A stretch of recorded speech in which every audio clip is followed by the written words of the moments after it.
मुल्क भर की तरह कराची में भी जश्न ईद मिलादुन्नबी इंतहाई अकीदत और एहतराम से मनाया जा रहा है। दिन भर मुख्तलिफ मकामात पर जुलूस और रैलियां निकाली गईं। नजर न्याज का सिलसिला भी जारी है। मजीद जानते हैं हुसैनाबाद पर मौजूद डॉन न्यूज़ की रिपोर्टर अनम मशकूर से। अनम, बताइएगा किस तरह आक़ाए दो जहां के यौम विलादत के हवाले से लोग इस दिन को मना रहे हैं और किस तरह अकीदत का इजहार कर रहे हैं।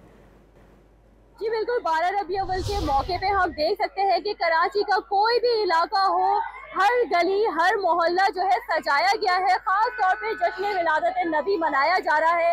इस वक्त गली कूचों में एक मेले का सा समा है। लोग भरपूर अंदाज में अपने अपनी हैसियत के हिसाब से इस दिन को, आज के दिन को जो है एंजॉय कर रहे हैं। यहाँ पे साथ साथ मुख्तलिफ सरगर्मियाँ भी जारी है। नजर न्याज का भी सिलसिला जो है जारी है। इस वक्त मैं मौजूद हूँ कराची के सबसे कदीम और मशहूर इलाके में, जहाँ जो है सबसे ज्यादा सेलिब्रेशन की जाती है। इस वक्त मैं हुसैनाबाद पे मौजूद हूँ। यहाँ पे भरपूर अंदाज में जश्न विलादत नबी मनाया जा रहा है। मेरे कैमरा मैन आपको दिखा रहे होंगे किस तरीके से यहाँ पे लोग ही लोग हैं, सर ही सर है, जमे गफीर है लोगों का। लोग अपनी फैमिली के साथ यहाँ पे आए हुए, बच्चे बुजुर्ग जवान सब यहाँ पे इस वक्त जो है जुलूस के साथ साथ शरीक है। और यहाँ पे मुख्तलिफ अक़साम की नियाज और नजर का सिलसिला भी जारी है। साथ साथ मुल्क को कौम की सलामती के लिए भी दुआएं की जा रही है। जी अनम, बहुत शुक्रिया आपका।